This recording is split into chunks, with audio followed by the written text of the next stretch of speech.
आज हम mind management not time management किताब के बारे में बात करने जा रहे हैं। इस किताब की शुरुआत एक एनिमेटेड कहानी के साथ करती है ताकि आपको यह समझ आए कि यह किताब और यह समरी आपकी कितनी मदद कर सकती है। एक बार की बात है, एक आदमी अपने गुरु के पास आकर कहने लगा, गुरुजी, अपने जीवन में गोल्स के लिए कुछ नहीं कर पा रहा। अक्सर मेरे दिन फालतू के कामों में बीत जाते हैं। इसी परेशानी को ठीक करने में कृपया मेरी मदद करें। गुरुजी ने उसे आदमी को एक दूसरे संत का पता दिया और बोले, वहाँ जाओ, उनके साथ कुछ दिन बिताओ, तुम्हें अपना जवाब अपने आप मिल जाएगा। गुरु के कहने पर आदमी दूसरे संत के पास चला गया। संत से जाकर कहा, मुझे गुरुजी ने आपके साथ रहने, कुछ दिन आपकी दिनचर्या को देखने और सीखने के लिए भेजा है। संत सहमत हो गए और दोनों साथ रहने लगे। आदमी ने देखा कि साधु का जीवन आम लोगों की तरह था। वो कोई विशेष काम नहीं कर रहे थे। सिर्फ एक चीज ऐसी थी जो आदमी को हैरानी हुई। संत हर रात सोने से पहले बर्तन धोया करता और सुबह उठने के बाद भी ऐसा ही करता। कुछ दिनों तक ऐसा ही चलता रहा। एक दिन आदमी से रहा न गया और उसने इसके बारे में संत से पूछा। संत ने जवाब दिया, मैं ऐसा इसीलिए करता हूँ ताकि बर्तन गंदे ना हो, क्योंकि रात को भी इन पर धूल जमने की आशंका होती है। इसीलिए फिर इन्हें सुबह साफ करता हूँ। इसीलिए मैं एक स्वस्थ जीवन को जी रहा हूँ। तुम्हारी परेशानी भी कुछ ऐसी ही है। तुमने अपने दिमाग में कई अलग अलग तरह के फालतू विचारों को भर रखा है। इसीलिए तुम्हारे लक्ष्य के बारे में सोचने और उस पर फोकस देने का समय ही नहीं बचता। इसे ठीक करने के लिए तुम अपने दिमाग के फालतू विचारों को रात को सोने से पहले मेडिटेशन करके साफ किया करो और सुबह उठने के बाद भी मेडिटेशन किया करें ताकि अपने विचारों के बारे में जागरूक हो सके और सिर्फ लक्ष्य प्राप्ति में सहायता करने वाले विचारों को ही प्राथमिकता दे। इसी तरह संत ने कई तरीके बताए जिनका इस्तेमाल अपनी जिंदगी में करके आप उस आदमी की तरह अपने दिमाग को मैनेज कर सकते हैं, अपने टाइम को प्रोडक्टिविटी काम को करने में लगा सकते हैं। इस समरी में हम उन्हीं तरीकों के बारे में जानने वाले हैं। आपके पास टाइम है, लेकिन क्या आपके पास एनर्जी है? आपने अपना समय बचाने के लिए वह सब कुछ किया होगा जो आप कर रहे हैं। हो सकता है इसके लिए आपने एक टाइम मैनेजमेंट टेक्निक्स का भी इस्तेमाल किया होगा, लेकिन क्या आपने कभी ध्यान दिया है कि जितना ज़्यादा आप टाइम बचाते हैं उतना ही कम टाइम आपके पास होता है। आप जितना ज़्यादा ओवरवेल्म, स्पैम और थका हुआ महसूस करते हैं, टाइम मैनेजमेंट करना उतना ही ज़्यादा मुश्किल हो जाता है। अपना रूटीन छोड़ दें। अपनी प्रोडक्टिविटी को बढ़ाने के लिए लॉन्च पैड के लिए रूप में अपने छिपे हुए प्लान को इस्तेमाल करें। सिर्फ 5 मिनट में वह करें जो आपको करने के लिए पूरा दिन लगता है। अपने बेकार के टैलेंट को अपनी सबसे अच्छी सोच के साथ सबके सामने आने दें। टेक्नोलॉजी की पूरी पावर का इस्तेमाल करें जिससे कोई भी डिस्ट्रैक्शन नहीं है। एक अनक्लियर लेकिन सस्ता गैजेट आपकी महान शक्तियों के लिए शॉर्टकट हो सकता है, इसीलिए तब भी चलते रहे जब कुछ गड़बड़ी आती है। अपने गोल के लिए आइडिया को ढूंढने के लिए ओवर थिंकिंग टेबल भी चीज करें। किताब को अच्छे से समझने के लिए हम इस किताब को 6 चैप्टर में अलग अलग डिस्कस करने जा रहे हैं, तो चलिए शुरू करते हैं। Mind management, productivity. Time management की तुलना में माइंड मैनेजमेंट के बारे में ज़्यादा सोचें। हम सभी अपने दिन के टाइम को कितने अच्छे ढंग से बिताते हैं, यह वास्तव में इस बात पर निर्भर करता है कि हम अपनी नाजुक मेंटल एनर्जी को कितनी अच्छी तरह से संभालते और इस्तेमाल कर सकते हैं। एग्जाम्पल के लिए, जब हम किसी काम को करने और उसकी शुरुआत करते हैं तो उस काम में पूरी तरीके से फोकस करने के लिए हमें काफ़ी टाइम लग जाता है। वही अगर हमें माइंड मैनेजमेंट की टेक्निक्स का पता होता तो हम अपना बहुत सारा टाइम बचा सकते थे। कभी कभी ये असली नहीं लगता, लेकिन असल में ये एक स्ट्रेटजी बन सकती है जिसका इस्तेमाल करके आप अपने काम को कम पेनफुल बना सकते हैं।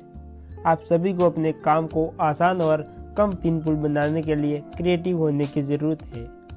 जब आपके पास एक क्रिएटिव इंसाइट होती है तो आप दिमाग के अलग अलग एरियाज में अलग अलग एलिमेंट को आपस में जोड़ रहे होते हैं। ये सब कुछ काफ़ी अचानक होता है और सिर्फ कुछ ही पलों में उनमें टकराव होती है। और फिर आपके पास एक इंसाइट होती है और एक अच्छा आइडिया निकल के आता है। कुल मिलाकर इंसाइट की एक फुल बल्ले को हल करने की तरह है, जहाँ आपको सॉल्यूशन ढूंढने से पहले सभी अलग अलग रास्तों से गुजरना पड़ता है। वैसे तो अपने टाइम को मैनेज करना सभी के लिए आसान ही होता है, लेकिन जब हम नेचुरल रूप से जानते हैं कि यह सच नहीं है और जब हम वास्तव में चीज़ों को पूरा करने की कोशिश करते हैं तो हमें अपने टाइम को मैनेजमेंट करने की कोशिश करते हैं, जो कभी कभी बहुत ज़्यादा मुश्किल होता है। इसलिए टाइम मैनेजमेंट से ज़्यादा माइंड मैनेजमेंट पर फोकस करें। ऐसे में आप अपने काम पर ज़्यादा अच्छे तरीके से फोकस कर सकते हैं। माइंड मैनेजमेंट के 3 जरूरी सवाल। अगर आप सच में इस बात का पता लगाना चाहते हैं कि आपके दिमाग में क्या चल रहा है और क्यों आप अपने टाइम का सही इस्तेमाल कर पाते हैं, तो इसके लिए खुद से माइंड मैनेजमेंट के 3 जरूरी स्क्यूज करें। मुझे अभी किस तरह का काम करने की ज़रूरत है? क्या कोई काम बेहद प्रेशर वाला है, या क्या मैं अपनी मेंटल स्ट्रेटजी को उस काम को गाइड करने में दे सकता हूँ जिसे मैं अभी करने का फैसला करता हूँ? मैं अभी किस तरह की मेंटल स्ट्रेटजी में हूँ? क्या मैं अभी इस काम को करने में के मूड में हूँ? क्या कुछ ऐसा है जो खुद को सही मेंटल स्ट्रेटजी में लाने के लिए कर सकता हूँ? आप खुद को इन सवालों को करें और अपने जवाब का पता लगाएं। आप खुद से इन सवालों को करें और अपने जवाब का पता लगाएं। आप टाइम के साथ अलग अलग हैक्स का या रिचुअल्स का इस्तेमाल करें जो आपकी मेंटल स्ट्रेटजी को बदलने में मदद करेंगे।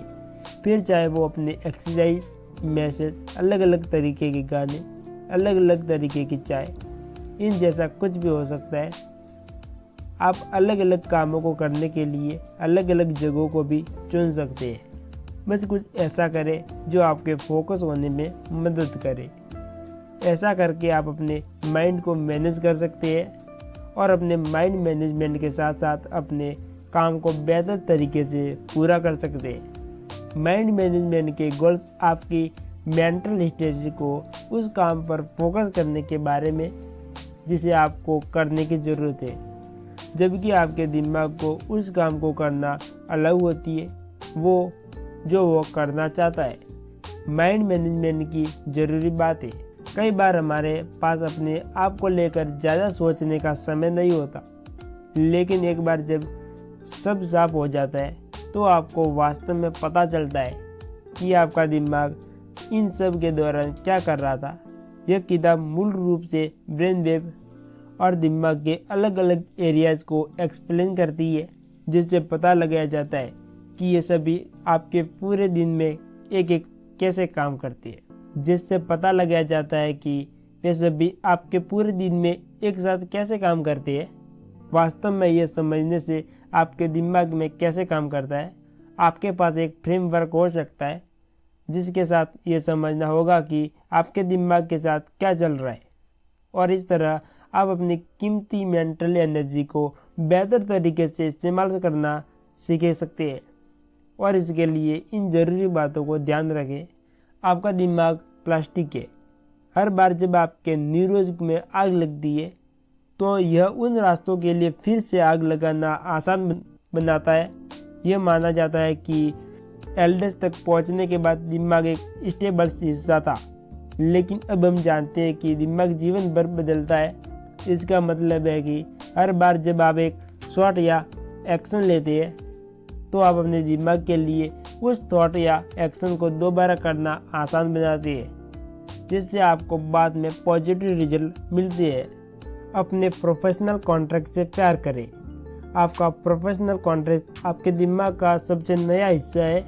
आपका प्रोफेशनल कॉन्ट्रैक्ट उग्र जैसी चीज़ों को दबाने का इंचार्ज है, लेकिन आपका प्रोफेशनल कॉन्ट्रैक्ट छोटा है और इसे बहुत सारी एनर्जी की ज़रूरत होती है। इसलिए जब हम थक जाते हैं तो आपके लिए सोचना मुश्किल होता है कि आप अभी क्या कर रहे हैं। इसलिए अपने प्रोफेशनल कॉन्ट्रैक्ट को अच्छी तरह से काम करने और देने के लिए उसे आराम करने दें।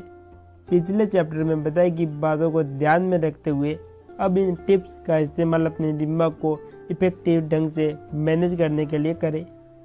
मेडिटेशन करें। मेडिटेशन का प्रैक्टिस करके आप अपने इन्वायरमेंट से अवेयर हो सकते हैं। आप अपने करंट इन्वायरमेंट में को बेहतर ढंग से प्रेजेंट करने के लिए नेचुरली पाथवेज को तलाशते हैं, जिससे आप ज़्यादा शांत इंटेंशनल होते हैं। अगर आपको वास्तव में लगता है कि आप मेडिटेशन नहीं कर सकते तो 2 से 10 मिनट तक ध्यान जरूर करें। अगर आप 2 मिनट के लिए भी ध्यान नहीं कर सकते तो आपके पास एक बहुत बिजी होने की तुलना में समस्या आ सकती है। इसलिए रोजाना मेडिटेशन की आदत डालें। प्लान बनाने के लिए समय निकालें। प्लान बनाने के 2 फायदे हैं। आप इसे तब कर सकते हैं जब प्लान बनाने के लिए आपकी मेंटल एनर्जी ज़्यादा हो, ताकि आप बेहतर प्लान बनाएं। यह आपके कीमती प्रोफेशनल कॉन्ट्रैक्ट को दूसरी एक्टिविटी को करने के लिए फ्री करता है, क्योंकि प्लानिंग पहले ही की जा चुकी है। इसके बाद अपने वर्क और रिव्यू करें, जिससे आप अपने आने वाले वीक के लिए सही प्लान कर सकते हैं। इसके साथ अपने आने वाले कामों को करने के लिए एक टू डू लिस्ट बनाएं। अपने काम को शुरू करने से बचें। बस एक काम शुरू करना बहुत मुश्किल हो सकता है। एक क्लियर गोल के बिना आपका दिमाग आपको शुरू करने में इंस्पायर करने के लिए आपको ज़्यादा डोपामिन को प्रोड्यूस नहीं करेगा। आप एक क्लियर गोल की पहचान करने के लिए बिना रुके 10 मिनट के लिए एक ऐसी चीज़ काम करें। ऐसा करके आप पता लगा सकते हैं कि आप असल में क्या हासिल करना चाहते हैं। और एक बार जब आप वास्तव में अपने काम को करने में 10 मिनट लेते हैं तो उस पर काम जारी रखना आसान हो जाता है।